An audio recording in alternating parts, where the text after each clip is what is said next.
Hey guys, welcome back to another episode of Bibian Ballers.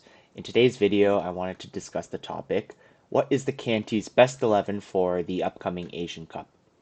So to start off, let's look at Jurgen Klinsmann's tenure as the Korean national team manager.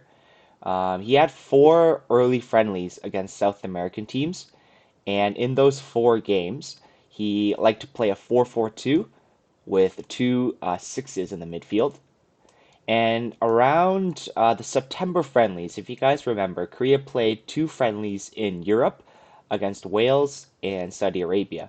And specifically in the Saudi Arabia match, Klinsmann shifted the 4-4-2 into more of a 4-2-3-1. And from then on, against Tunisia, Singapore, China, and Iraq, he's pretty much settled on 4-2-3-1 as his preferred formation. And Korea haven't lost a game in 6 games, so he's had fairly good results, albeit against weaker opposition. So this is what I think in Klinsmann's mind is his best 11. He settled on, like I said, a 4-2-3-1. In net is Kim Sung-gyu, left back Lee Gi-jae, left center back Kim Min-jae, right center back Chung Sung-yeon, right back Seo Ryung-woo, and then as his double pivots, he has Park Young-woo as the more defensive central midfielder. Im-bum, he's going to play box to box. He's going to spread passes out to Kang-in, Hee-Chan, Sunny. He's more of the offensive option. Sunny as the number 10, the free role. Hee-Chan left wing, Kang-in right wing, and Cho Gyu-sung as the center forward. So this formation basically is centered around Sunny as our number 10. Klinsmann's given him the free role, and Sunny can do whatever he wants. He roams around the pitch, gets involved in play wherever he wants. He makes runs if Kang-in, Hee-Chan, Im-bum can find him. And, Klinsmann's basically saying, Sonny, you go out and do your thing, touch the ball as much as you want, and express your creativity, attack the box. I'm basically going to give you license to do anything in this role. It has its benefits and downsides. Like I said, Sonny in the number 10, it allows him to touch the ball most often. He's able to get involved in a lot of plays. He's not as easily isolated by the opposition defense. And of course, he's able to, like I said, he's able to attack the box. If he wants, he can play a little bit deeper and help Korea build out from the back. And against the games against, who was it? I think it was Singapore. He curled his classic in his sun zone. He curled a beautiful goal into the back of the net. So he's able to take long shots as well from outside the box. So that's the benefits. But also there's downsides in putting Sunny in this number 10 free role, and it's that we're sacrificing a lot of midfield balance and stability. When you think of Sunny, you're not thinking of a really technically wonderful player. He isn't for example, an Lee Gang-in, a Mitoma of Japan, even Im-bum, who I would say is a better passer of the ball and more suited to this midfield role. With against weaker teams, Sunny for sure in this role works well. He's against a low block, for example, teams like Malaysia, Bahrain that we're going to go up against. We went up against Singapore and Vietnam before. They're going to play a really, really deep low block, and there's not going to be a lot of space for Sunny to operate anyways. So this works well. And those teams that play a low block, they don't have a lot of offensive threat as well.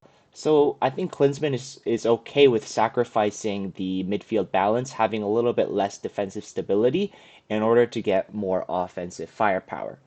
Now, as we move along in the Asian Cup, in the quarters, the semifinals, and the finals, if we go up against better quality teams like Iran, Australia, Japan, even the levels of Qatar, Saudi Arabia, Uzbekistan, I do think that we're going to see some problems arise when Sunny is playing in this number 10 position. Because Sunny's going to be super offensive. Imbum is going to ask to be super offensive as well. and that's going to leave Park Young-woo as the only defensive cover in midfield. And to be honest, I don't really rate Park Young-woo as a central defensive midfielder. I think he's fine, like he's not bad, but he's not the level where he can be there by himself, and it's going to be like that. It's more of a 4-1-4-1, and he doesn't have the capability to sweep everything and protect Kim Min-jae and Chung Sung-yeon. So that's talking about Sunny as the number 10. And another key role in this system, in Klinsmann's system, is Cho Gyu-sung as the number 9. So what are Cho Gyu-sung's strengths? He's quite good at pressing. He's an intimidating force up front, and he's also really good in the air as well. So against low blocks, defenses are going to play. It's going to be like, I don't know, 5-4-1, 5-3-2. There's going to be 10 men behind the ball, okay, for playing the smaller Asian teams. And that's where Cho Gi-sung comes in. He's going to be cemented in the box right here, and Kang's going to cross the ball, Hee-chan's going to cross the ball, Inbom as well if he gets out wide here. And Cho Gi-sung's role is basically to either win the header and score a goal, or he's going to lay it off to guys like Sunny, Hee-chan, Kangin, and I would say even Inbom, who are going to attack the box and who are going to win that second ball and then score it from there. So that's what Cho Gyu-sung is good at. But he also has, in my opinion, several key weaknesses. He's not the fastest player, and I don't know if he's great technically as well. Of course, against the low blocks, he's going to be very, very, very useful. However, against, again, the teams like Iran, Japan, Australia, Saudi Arabia, I don't know. Is Cho Gyu-sung as the number 9 the most effective way to build a starting 11? Then the next player I want to talk about is Lee. If you guys have watched some of our content, whether it's at Fighting Stripes or the podcasts that we upload to YouTube in the PB Ballers channel, you know that I'm not a big fan of Lee. It's for a few reasons. Firstly, it's baffling to me that he, gets called up, let alone starts regularly, when he doesn't even regularly start for his K-League team, which is Suwon Samsung. Like he's quite rusty in terms of playing time, and also he's very, very defensively weak. Like I said, against the teams in the group stages, round of 16, maybe even quarterfinals, it could be okay, but he is going to get targeted and exposed a lot as we move up into the semifinals and the finals. He might be one reason why we end up losing a game. One defensive error. That's all it takes, guys, to lose a game in a major tournament. And of course, I think another reason why I don't like this Ige fit here is that Hee-chan is a winger who needs lots of space down the out wide, and Igije's best when he's out wide and he's whipping in. He's in this position right here, and he's whipping in balls that Cho Gyu-sung can head in, Sunny can attack, Kangin can attack at the far post. That's when Ige, in my opinion, is most effective. But in Klinsmann's system, Hee-chan is out wide. He needs a lot of space. And so the left back has to kind of play inverted. He has to be able to play a lot, play well centrally and be used to it. But Ige is not that type of player, and it's curious why Klinsmann keeps starting him in this starting 11. And then finally, I want to talk about Chung Seung-hyun. So again, if you guys have listened to our podcast, if you guys have watched some of our videos, Chung Seung-hyun is a guy that's been talked about quite a bit because he hasn't really started for the KMT consistently. He's quite error prone as well, and he doesn't have any major tournament or international experience. It's always been Kim Young-won and Kim Min-jae. And if you guys watched the recent Korea friendly against Iraq as well, Chung Seung-hyun made quite a lot of mistakes. And against maybe teams who are less clinical, we might be able to get away with it, especially with Kim Min-jae covering Chung Seung-hyun. But against the ruthless teams like Iran, Japan, Australia, I feel like I'm repeating myself. He's not going to get away with those mistakes. But again, it's not a bad formation, and certainly this is what Klinsmann I think prefers right now. I just think that there's a few places that we can improve and some ideas for Klinsmann to consider. And so that brings me to this formation. And before I explain the player selection and the formation change as well, I just want you guys to know that I am a Tottenham fan. Unfortunately, a lot of heartbreak as a Tottenham fan. But actually, this season it's been a joy to watch Spurs play under Greek Australian manager Ange Postecoglou, who was actually the manager of Australia in 2015 when they beat us in the final when we were managed under Ulish Tulike. So this system is based on the football that Ange Postecoglou plays. And so let me explain the three changes that I made. So one, Lee Jae-sung comes in for Cho Kyu-sung. And naturally this brings us this moves Sunny up top, Son top. And Kim Jinsu in for Lee Ki-jae. And finally Kim Myung-kwon in for Chung Seung-yeon. Okay, so these are the three changes that I'd like to make. So I want to briefly explain my thinking. So firstly, Cho Kyu-sung out, Sunny in. I would say Sunny, it's difficult to compare the ability of Sunny and Cho Kyu-sung to press, but I don't think that there is much of a downgrade. Like if you watch Sunny play for Tottenham, especially in the number 9 role, he is phenomenal presser. He never stops running, it feels like. And in this system, his primary role is going to be running in behind defenses, creating space that way, and less focusing on distributing the ball, but really focusing on using his pace, his world-class ability to shape his runs to avoid offsides and attack defensive this way. Now, this formation, I admit, will not be for the group stages. It's not as effective against the low block. But as we move on and face the likes of Japan, again, Iran, Australia, those really higher quality teams that may not play a low block against us, this is where I think this system could shine. And okay, and then Hee-Chan and Kang-in are really important in this system. So the idea is to get Hee-Chan and Kang-in isolated out wide. And they both have the ability to beat their man. They are 1v1 specialists. Lee Kang-in more so than Hee-Chan for sure, because Lee Kang-in does it really technically, and Hee-Chan is more about speed and power.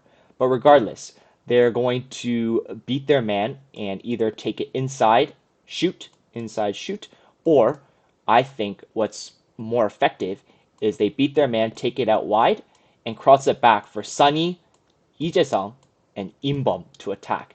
And these types of unpredictable, because he can really do anything, right? In these positions, you can do a quick cutback where Im-bum is there. You can send it to the far post where Hee-Chan is waiting, or Sunny will be, he's a great poacher. He can be. I don't know if you guys watched the North London Derby, but that's how Sunny scored his goal, where Madison basically turned Saka inside out, and Sunny was there to poach it and tap it into the far post. So yeah, I love this system, and I also want to emphasize the balance it brings in the midfield. And Lee Jae-sung's role is huge here. Lee Jae-sung, guys, for me, is one of the most underrated and talented players in the KNT. He works so hard on the defensive side of the game, the stability he brings as well, and just that extra bit of composure in the midfield. I think, like I said, guys, when we're playing against the weaker sides, the midfield balance won't be as important because those teams have minimal offensive firepower anyways. But against the stronger teams, I really like the idea of stabilizing the midfield so that we don't get so we're not as exposed when because I think we're one of the best teams in the Asian Cup, and we're going to be controlling a lot of the games. But at the same time, that makes us prone to getting hit on the counter. And if we have Sunny as the number 10, and let's say, for example, it was Cho Sung here, Sunny's not very defensive. Imbom's offensive. Again, Park Young-woo as the only cover to counterattacks. That is terrifying to me. But let's say it's Lee Jae-sung now as the third midfielder, covers so much ground, and so now it's Lee Jae-sung, Park Young-woo, and Imbom. I think that's a lot more of a balanced look in the midfield. And finally, actually not finally, I have two more points. Kim Jinsu in for Lee Gi-jae. I will admit, and I know that Albert keeps reminding us about this, Kim Jinsu isn't strong defensively either. I personally think he's a better defender than Lee Gi-jae, but he for sure isn't a defensive upgrade, I would say. So he's not in there because he's a strong shutdown defender. But what I love about Kim Ji-soo is he has a ton of major tournament international experience. He played in the Asian Cup 2015. I think he played 2019 as well. And then, of course, the recent World Cup in Qatar. And the most important thing for me is he is so much better operating centrally as the inverted fullback. Lee like I said, guys, it was an awkward fit as the inverted fullback, but Kim Ji-soo is so much better there. And even in Qatar, I would say we saw the good chemistry between Hee-Chan and Kim Jinsu. So I like this a lot better than playing Kim Jinsu as playing Lee Jae as the left back. And then finally, I brought in Kim Young-won because look, Chung Seung-yeon isn't a terrible defender, but again, I'm going for international experience, major tournament experience, and also Kim Young-won has the clutch factor. He scored the goal against Germany in the 2018 World Cup, and then he also scored the tying goal against Portugal in Qatar. He is known for coming up big in the biggest moments. And I also think that he's just less error prone than Chung Seung-yeon, and the experience I think will really come through as we progress, especially as we progress and the stakes get higher. So those are the changes that I personally would make. And again, guys, this is a formation that isn't for the group stages. It's more about when we go further along in the tournament and we're against better opposition. But I'm interested to hear what you guys think. Let me know below in the comments whether you would stick to Klinsmann's preferred formation, whether you like the formation and the player personnel that I chose, or maybe you guys have something different in mind. I'm interested to hear. Anyways, that brings us to the end of this video. Make sure to like and subscribe. Get ready to cheer our boys on, and I'll catch you guys in the next one.